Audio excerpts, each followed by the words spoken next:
Welcome back to the Bentonville Beacon podcast, where we are sharing stories and advice from the leaders and businesses sparking the rise of Bentonville, one of the fastest growing and most dynamic cities in the United States, nestled in the Ozark Mountains of Northwest Arkansas and the heartland of America.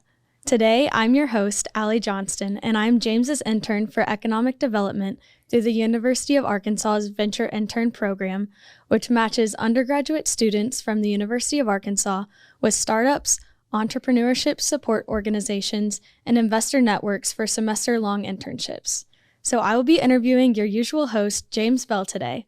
James is the Vice President for Economic Development at the Greater Bentonville Area Chamber of Commerce and your host of the Bentonville Beacon podcast. James, welcome to your show. Thanks, Allie. I'm really looking forward to this conversation. It feels a little weird to sit on this side of the table. I'm sure. So first, I'm sure listeners are wondering why I'm interviewing you today. So James, how did you get connected with the Venture Intern Program? How long have you been participating in it, and what has it been like for you?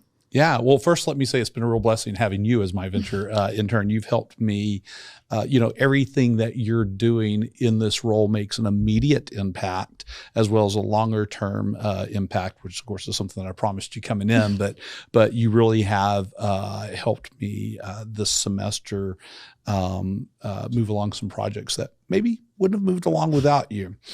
So answering your question. So the way I got connected to this program is I'm not really sure who I heard about it from first. I spent a lot of time around the startup and entrepreneurial ecosystem here in Northwest Arkansas.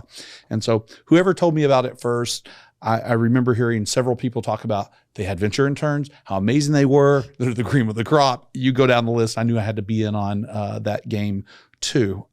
So you're the third venture intern that Bentonville Economic Development has had.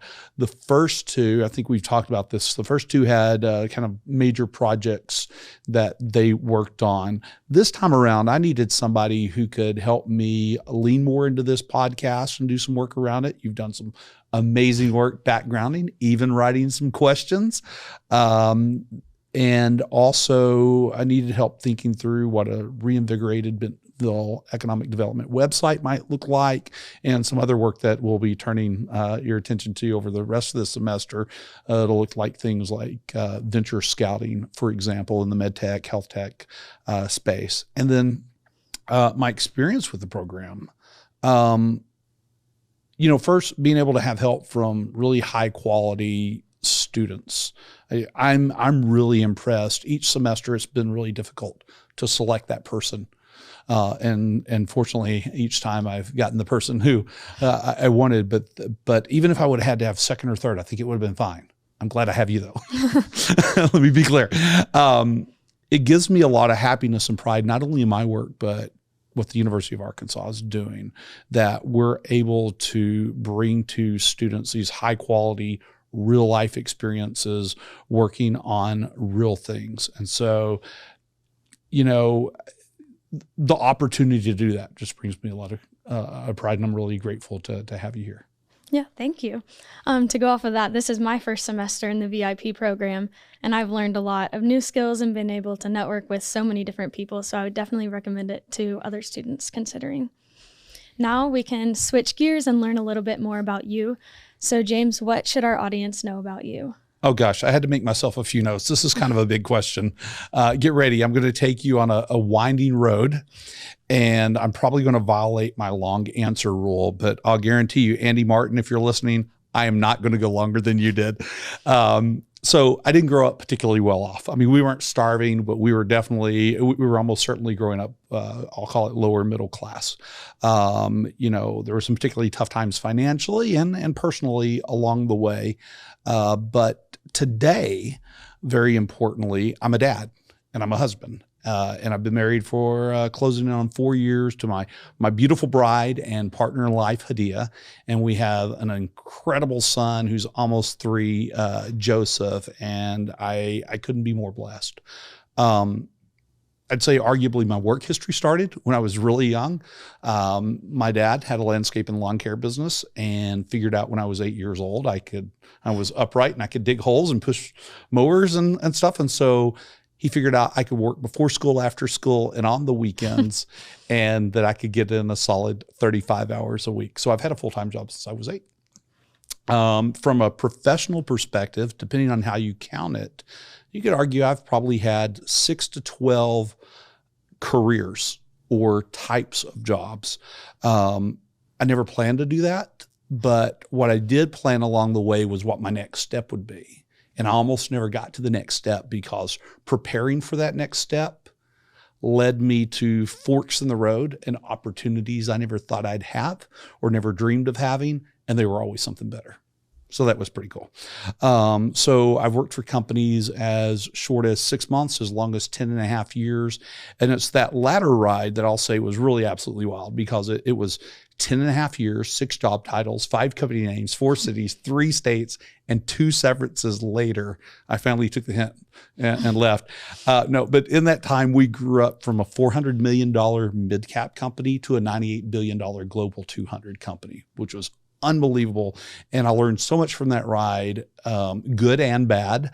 And those experiences and learnings from those roles and the ones that followed are very much part of professionally who I am, and in many ways personally who I am. And so I think you could break down those careers this way. The first one will start with military, which kind of ran concurrently with civilian careers because I didn't spend time active duty. So I spent 8 years in the Naval Reserve, in the U.S. Navy Reserve as a hospital corpsman.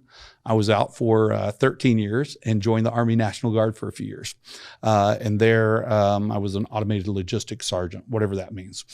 I also had the opportunity in that time to go through officer candidate school at, I'll call it an advanced age for somebody doing something like that. And while I didn't make it all the way through, I guess I do have, there were 65 of us that started, 65 candidates. There were 10 left when I got to go home. Wow. And 7 graduated. So it was a painful experience, but I definitely would not trade that experience away. So I started off my professional career in medical devices. I've done everything from, I had to make myself a note here, notes on this one because keeping up with it was, I started off as a bench tech repairing medical equipment, eventually worked in field service management, as a sales rep, sales management, cross-divisional management, and some other roles. But at one point, I decided, when I was selling, that I was tired of selling to doctors and wanted to become one. Now, the listeners may know there's no MD after my name, so we know how that experience turned out. But I smartly quit pre-med after 2 years.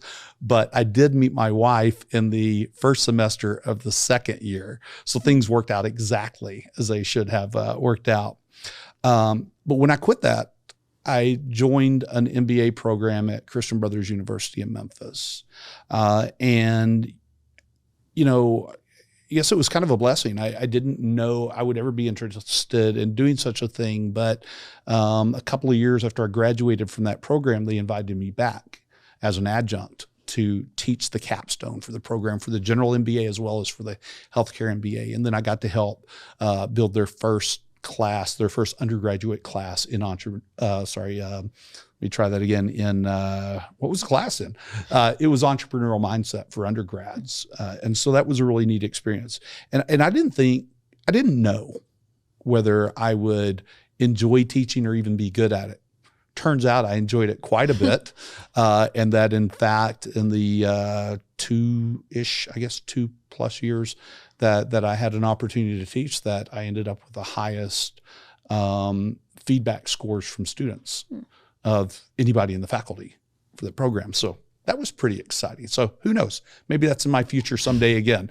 But about the time I started my MBA, this is where my career took quite a turn also, is that I got involved as the co-founder and CEO of a medical device startup. It was me and 3 neuroscience researchers.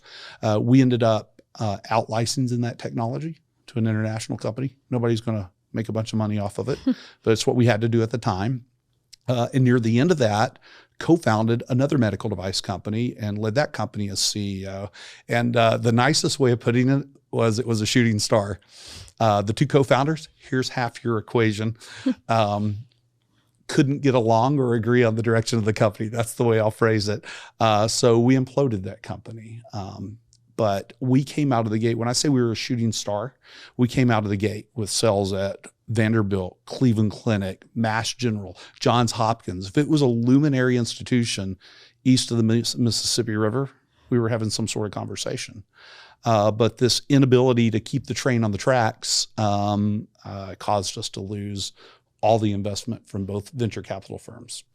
And I feel really fortunate because both of those firms then asked me to be the entrepreneur in residence for a medical device accelerator that they were backing companies in called 0 to 510, which was it was ranked in the top 25 seed accelerators in the country for several years. So I got to do that, got to help launch also the first logistics innovation accelerator that was backed by FedEx, helped get the, I was at the starting part of launching another organization that has since sort of taken the entrepreneurial ecosystem lead in that area. And so out of that, then I spun out a medical device consulting firm called Medical Device Guru. I was helping out startups, entrepreneurs, startups and entrepreneurs, right? But also investors and entrepreneur support organizations, and got to do it all around the world. And I was, every once in a while, I try to calculate how many folks I got to serve. And I figured out that over the period of a decade-ish, with these different things that I got to do, that I've had the opportunity to mentor or coach or advise or consult with more than 1,000 entrepreneurs all over the world, which is kind of a cool number to work with. But then something happened a few years ago. I got married. We had a baby. We were living in Memphis and we were looking for somewhere else to move to. And as we looked around, we looked at places like Dallas very strongly, but we kept realizing I had a football habit. We kept coming to Northwest Arkansas for Arkansas football games. And then after a while, after I started working my network up here and talking with people that I knew, I realized we had to be here, and I talked my wife into it. And so we ended up, to make a short story long, we ended up landing in Northwest Arkansas and ended up in this role as an economic developer. And the cool part about this job is we were looking for somewhere that we could call home and never leave. And so now in this role, I get to do my tiny part helping build a community where my son may leave one day, but he almost surely will come back, where maybe he doesn't have to leave or decides not to leave because there's an abundance of opportunities. And that's not an opportunity I really had when I grew up in Arkansas before. So the whole world has changed, and I'm glad to be here and part of it. So now could you kind of give us an overview of what you do in your current role and why you chose this as your next step in your career?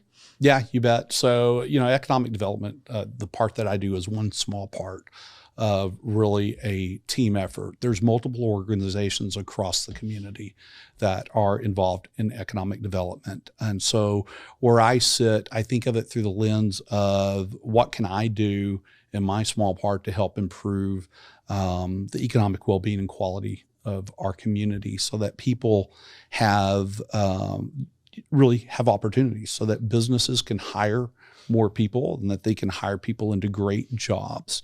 And so that our economy grows even as quickly as it's growing, somehow does it in a stable and steady way and is sustainable. Like I said, I have my tiny part, and most of my work centers around either helping businesses that are already established here in the Bentonville area, helping them build and grow, helping folks who want to start businesses, start and build and grow and scale those businesses, and then helping other leaders who aren't currently present in the Bentonville area to decide whether they or their businesses should have some sort of presence here. And what this looks like can range from simple touch points where I'm connecting folks to the people and resources they need to work with. It can mean long-term mentoring or coaching of business leaders. It can look a lot like marketing, this podcast, for example. It looks like supporting the efforts of numerous organizations. Awesome. So I guess next, what are some of your goals for this year, and what are you doing differently? Yeah. So this year, there's really a handful of goals that everything rolls up to. Number one is finding even more ways to share the stories of the businesses and leaders that are sparking the rise of Bentonville. That'll look a lot more like doing some great things with this podcast and engaging this podcast in some different ways, some different mini-series and the such. But it'll also involve overhauling our economic development website and giving more opportunities there. For example, blogs that are never written by me, but are written by guests in the community. It'll include an economic development newsletter that will kick off. It may include some mini video series that I'm working with a Thaden School student on right now that may highlight some small businesses. As with the last couple of years, I also intend to speak with nearly 500 business leaders who don't have a presence here right now. That'll result in 20 to 30 businesses making some sort of decision to have a presence here, whether it's the CEO of the business or a small office or a full-blown headquarters. It'll also start the conversation for others that may result in something later. And very, very importantly, working on figuring out how we can serve the businesses that are already here better. It does no good to recruit businesses to the area if you're not taking care of the ones that are here. So how can we help them build, grow faster, stronger, better, more sustainably, and helping them solve pressing challenges, for example, workforce attraction and retention and development. And finally, I'm also gearing up for what do the next 3 years look like? There's so much more that we can do to help businesses and professionals build and grow here. And so as I think about raising funding for the next 3 years of economic development, I have some really big ideas that I can't talk about because I haven't tested yet. I haven't tested with folks, whether it's doing a mini test in the market or testing it with the market that's out there to speak with other business leaders and find out, whether it is something, as well as with funders. And so even also, I need to make sure that it fits within the new strategic plan that the chamber will roll out over the coming months. So there's a lot more, but these are the 2 or 3 or the 3 or 4 main things that I'm thinking about. And it boils down to how can the Greater Bentonville Area Chamber of Commerce and Bentonville Economic Development do our part to sustainably build our community and economy so that everybody has opportunities. And so, and also through the lens of making certain that everybody feels absolutely welcome here, that we really do achieve our mantra of you belong here, whether it's Bentonville, Northwest Arkansas. Very cool. So now I'm going to make you pick, what's your favorite part of your job? My favorite part of my job is helping people pursue their passions. It's doing my tiny part to make this the best place to live, work, and play on the planet. My favorite part of my job is doing everything I can to make this place a place where my family can be forever and where my son can come back to if he chooses to leave. That's very cool. So you're also involved in a lot of mentoring. What are a few lessons you've learned from those you've mentored, and how have these opportunities strengthened your career? Knowing this question was going to come up, I had to make myself a few notes to make sure I stayed on target. One thing I've learned from mentoring and coaching and advising, as I said, more than 1,000 entrepreneurs, is I cannot and should not define success for them. They have to define that themselves. The result is what I've decided over time is my goal isn't to help them be successful. I know that sounds weird, so follow me for a moment. My goal is to help them pursue their passions. It's to help them think through where they're going, how they're going to get there, and think through the answers they're looking for so that they know the questions to ask to get the answers that they need, and then to connect them with the people and resources to do that. And it doesn't mean connecting them with the 10 or 15 or 50 resources that could help them. It means looking into my network and around us and finding the 1 or 2 that can help them the most right now achieve the next milestone or solve the current problem or question they have in this instant. That may change next time, but it's helping them do that. The other thing I've learned is that as much as I want to help, that there's no amount of mentoring that can help them learn what they're going to learn through both their successes and their failures. And that my job then, especially with the failures, is to give them that little bit of a nudge sometimes that, it's okay. I've been through this same thing, talk about my failures very openly with them and help give them, I don't want to call it motivation, but help lift their chins up so that they can go try it again. And here's something I found is a lot of times folks quit at something perhaps a little too early. And what I've heard from some entrepreneurs is, gee, it really helped that I got nudged along, because it turns out I found the success I was looking for pretty quickly after that. A lot of folks quit at that time. That is just before they can find the success. So we should always think through the lens of what if just a little bit more work will get me there to success, because oftentimes it does. And so that's something I've learned from it as well. That's a really cool perspective to have. I like that. Now let's kind of talk a little bit more about Bentonville. So first, what would you say to someone who wasn't familiar with Bentonville? Oh, this is one of my favorite subjects.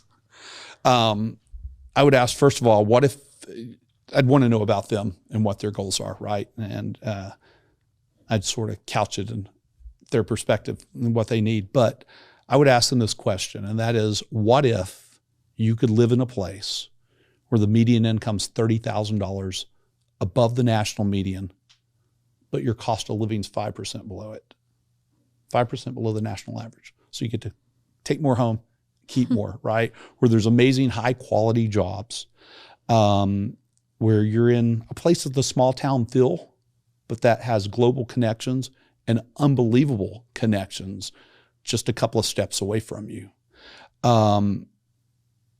This is a place that punches above its body weight, and I'll show you how. Number one, we're the home of Fortune 1. There are 2 other Fortune 500s at our doorstep, and they all grew up within this 15-mile stretch of each other. 400 of the Fortune 500 have some sort of presence here. There's 1,400 vendors to Walmart spread out across 2 counties. And they're the names we drive by, or the names that we see on the shelves. We get to drive by these logos every day. Procter & Gamble, J&J, Crayola, Campbell's Soup, you name it, Clorox, whatever those logos are, they're all over the place here. These are amazing companies to work for. And yet 90% of our businesses still have fewer than 100 employees, and we have a really robust startup ecosystem, one that's especially centered in 4 areas, or our economy is centered in these 4 areas. The first one is outdoor recreation. If you look at a map of the U.S., 2 things stand out. It's the Rockies and, did I go backwards here? It's the Rockies and the Appalachians. But if you look in the middle of the country, you'll notice there's this bump. That's the Ozark Mountains. That's where we are. And so short of snow and ocean sports, we've got it all here. And I would venture to say that there are circumstances under which you could create those areas too. And so the area of outdoor recreation, this is a place in the middle of the country where people come to play. It's the mountain biking capital of the world, the home of the U.S. mountain bike team. And there's so much to do here that outdoor recreation companies can come here and test with this fantastic audience of consumers and the ones who are coming here and have a great, low cost doing business and so on. That there's also sort of our mainstay, right? If you're in the business of technologies and retail, supply chain, logistics, and corporate enablement, you'd be nuts not to be here. A lot of those technologies they look like the buzzwords we're hearing right now: artificial intelligence, machine learning, and data science, and so on. If you're in the space of mobility, whether it's a bike ranging up to, say, flying cars and air taxis, and everything in between to include drones and autonomous vehicles, this is a place for you. The space of wellness and healthcare and whole health, med tech, health tech, and emerging space and biotech. There's so much opportunity here. And I didn't even mention quality of life, although I might have touched on it with the outdoor rec piece. I would challenge anybody to be our quality of life. We'll just leave that one as icing on the cake. And if you want to know more about it, call me. I guess next, what advice or opportunities would you like to highlight about Bentonville to the audience that many people may not know about? Yeah, there's two sectors I'd like to highlight. I mentioned 4 sectors. The first one, awesome, will come up here again in a moment, but you'll understand the area of wellness and health technologies. That's med tech, health tech. Increasingly, it will be biotech, but anything in the space of whole health. We're the home to Walmart, which is standing up thousands of clinics across the country to deliver affordable, accessible, convenient health care to many people who have not had that sort of access before. But we're also the home of Alice Walton's Whole Health Institute, which is focused on delivering wellness to every person, everywhere, and really creating, displacing the sick care system, if you will, with a well care system. Why shouldn't we just be healthy to begin with? We just broke ground last week on the Alice Walton School of Medicine. And for the quick thinkers out there, if that sounds like the acronym might be awesome, it's because the Alice Walton School of Medicine is awesome. That is exactly what the acronym is. And, this is perhaps the first medical school in the world focused on whole health. So we're creating MDs who are focused on keeping people healthy to begin with. The University of Arkansas has a new biodesign program you're quite familiar with. That's one that's rooted in Stanford's biodesign program. That's the gold standard. We have accelerators and venture capitalists here like, we have Health Tech Arkansas, Fuel Health Tech, Symbiosis, and others who are investing their time and money to build that ecosystem. The list goes on. Area mobility, we are home every other year to the Up Summit, which rotates between the Dallas area and the Bentonville each year. The Up Summit is a gathering of 250 of the brightest thinkers in the space of mobility. We're talking, Alaska Airlines and Boeing are here. And then you have a whole bunch of startups like Air and some others who are doing flying cars and things like electric airplanes. In the Bentonville area, we have 2 airports. One, of course, is the national airport, XNA, but we also have Bentonville's municipal airport, Thaden Field. And it's not me calling it cool. Flying Magazine last year called it the coolest airport in America. And it's because you not only have a flight school and a flying club that are accessible to the people, but one of their neighbors is Game Composites, which is building aerobatic carbon fiber planes. But you're as likely to see general aviation aircraft there as you are to see old warbirds and electric aircraft and other experimental aircraft, which is really cool. So Fly Magazine's right. It's just plain cool.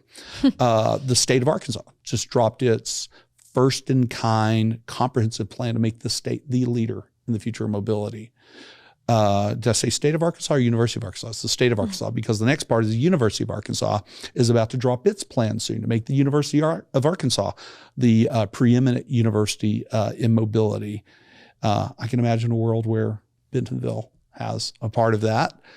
Drone Up and Zipline have been delivering here for a couple of years. Gaddick and Walmart have been running autonomous trucks here without safety drivers for several years, a world first. So there's so much more going on there, but that's just 2 of the sectors we're working in that I'm excited about. Yeah, that's super exciting. I guess a little more about the future. What are you most excited for specifically in the next few months and then the next year and maybe next 5 years? Well, that's a big question. So I think the important thing to note here is that Bentonville and Northwest Arkansas have so much going on and so much that we can't even talk about yet, or that we may not even know is going to happen yet. What I'd rather talk about is my hope for who we are. And that's 2 things. Number one, that we continue to be and are even more a place where everybody belongs, where everybody wants to be here. Everybody absolutely has opportunities, and we're living the life. You belong here. One of my favorite pieces of public art around here is on the Momentary. It's the neon sign that says "You belong here." The second one is I want Bentonville to be the best version of itself. I don't want to be the next version of, or I don't want us to be the next Austin or the next Silicon Valley or the next Nashville. We need to focus on being the next best version of ourselves today and tomorrow and the next day. And if we do that, everything else will take care of itself. Yeah, Very cool. So you always ask your guests on the podcast for a hashtag because Bentonville moment. So what is your most recent one of these and or one that you've never shared on the podcast? Oh gosh. One I've never shared on the podcast. One of my favorite hashtag because Bentonville moments didn't happen here. It happened in Silicon Valley.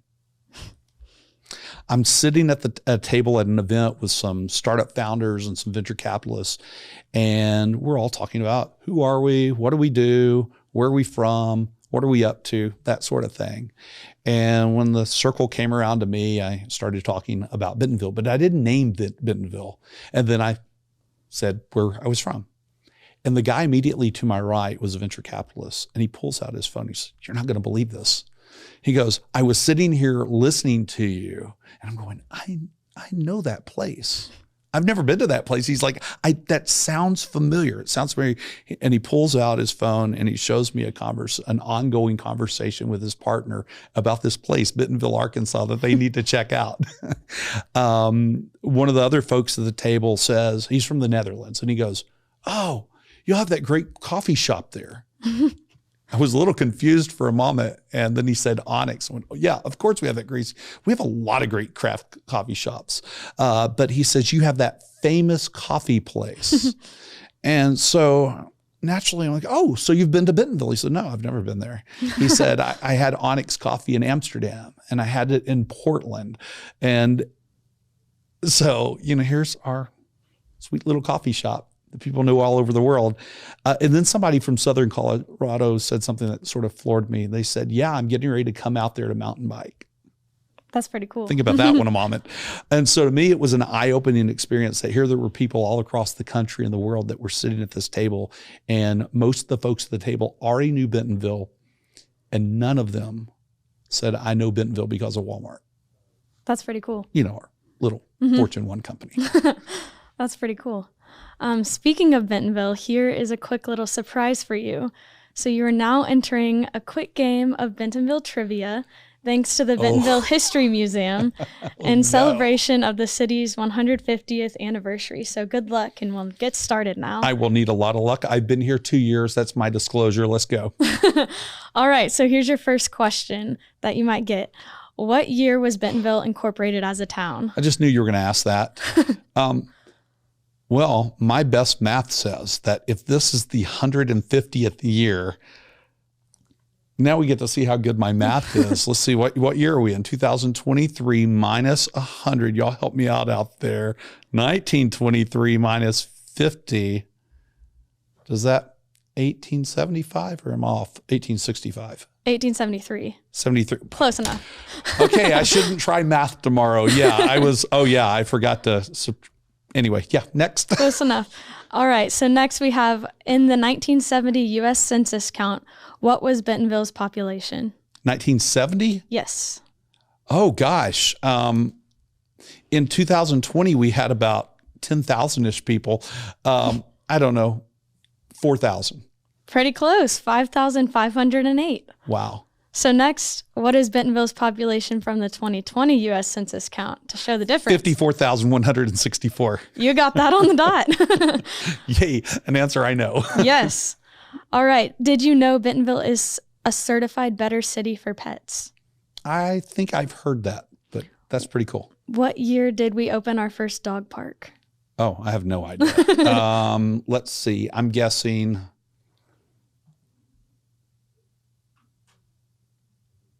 1992. 2009. Oh, I started to go to 2000s. We all know where East Central Avenue is, but do you know what the street was first named? I don't have this. Orchard Avenue. Spring Street. Oh. I didn't know that one. Well, actually, I probably didn't know most of these. Next question. What was Bentonville's first ordinance? Something to protect apple orchards. Disturbing the peace. Oh, or that. Along that lines, what fruit was Arkansas known for as a prime producer of? It's almost like the last answer was ready. Apples. Yes. Which type of apple originated from Bentonville? Is it black Arkansas apples, something like that? Arkansas black apple. Oh, cool. Okay. Got that one. Which Bentonville native set the women's altitude record, solo endurance record, and speed record in the late 1920s? Louise Thaden. Got it. What rail line ran from Missouri to Fayetteville and eventually extended a branch to Bentonville after leading citizens paid to have it stop here? I have no idea. I wouldn't know this one. The Union Frisco. Pacific. Oh, the Frisco. Yes, of course. Sure. Well, that was fun. Good job. I'm sure you learned a few new Bentonville facts, and thank you again to the Bentonville History Museum for these questions. Now we just have a few more questions left for you. So what are some future ideas you have for the podcast, whether that be who you want to have on, content you want to cover, or people you want to reach? Oh, gosh. Well, I have a few guests on my wish list. The big goals, give me Tom Stewart or Alice Walton. I would love to talk with them about outdoor recreation, about aviation, arts, culture, whole health. But I'd love to talk with them about how we're changing the world and why we're doing it and what that means for Bentonville and our people. From a content perspective, all of those topics and a lot more. But I wrote down 3 that I think the audience should watch for over the next couple of months, 3 series and episodes. One is a special series on the 3rd cohort of the Greenhouse Outdoor Recreation Program. Another one's the special series on the inaugural cohort of FemHealth Founders. And the last one's going to be really neat. It's going to be an episode on Minority Mountain Bike Week, which will be, I believe this is going to be the 3rd year that it happens here. Maybe it's the 2nd. Very cool. On that topic, if someone wants to connect and learn more about you or your role at the Chamber, how do they do that? Yeah, that's very simple. Email me at letter J, Bell, B-E-L-L, at greaterbentonville.com. You can find me on LinkedIn. You can find Bentonville Economic Development on LinkedIn. If you know me personally, you can find me on Facebook, and I do a little bit in the Twitterverse, but not much. Bentonville Economic Development is on all the social media, whether it's LinkedIn, Twitter, Facebook, Instagram. Awesome. Now for a few more fun questions just before we end. So what is one thing that people are generally surprised to find out about you? A lot of people know this, but many don't. I'm a certified barbecue judge. Oh, that's very cool. If you had to switch the sound of your voice to that of an animal, what would it be and why? I once had a talking dog named Bailey. Anybody who's closest to me over the last 20 years knows this. So I would definitely switch my my voice to that of a dog to help advocate on behalf of dogs. Maybe not in the way you're thinking, but I mean things like, I command your food to enter my mouth. I command your food. That's what would be channeled. Dogs are really incredible animals, and we humans don't deserve them at all. And I'm happy to have had the opportunity to have had at my side for almost 16 years, my most recent dog, Bailey. And yes, he was a talking dog. Very funny. So what is a restaurant you would recommend to someone every time? One? Just one. That is unfair. Or a few. I'm going to name several. Phenomenal food, atmosphere, experience, Preacher's Son.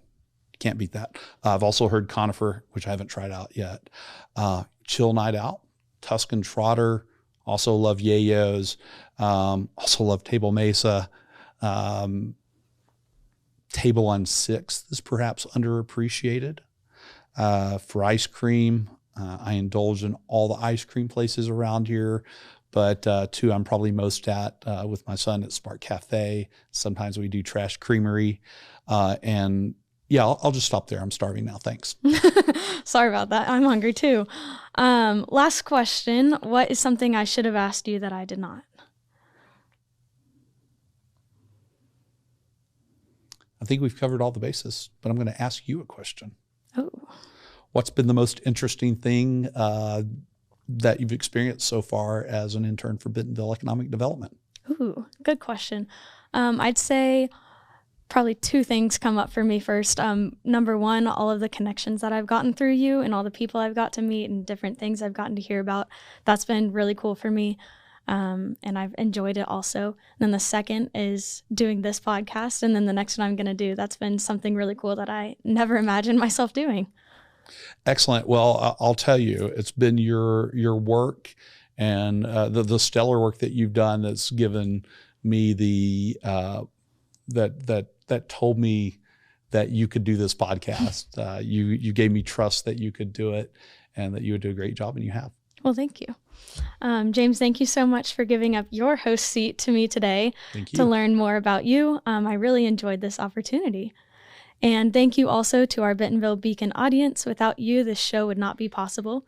If you'd like, take a moment to share the Bentonville Beacon on social media or however you'd like with your friends and colleagues around the world. Also, keep coming back to learn more about Bentonville leaders and their businesses and more about Bentonville and Northwest Arkansas, where you get more of what you want and less of what you don't. For all of our episodes, check them out on bentonvillebeacon.com or major podcast players, including Apple Podcasts, Google Podcasts, and Spotify. Thanks. See you next time.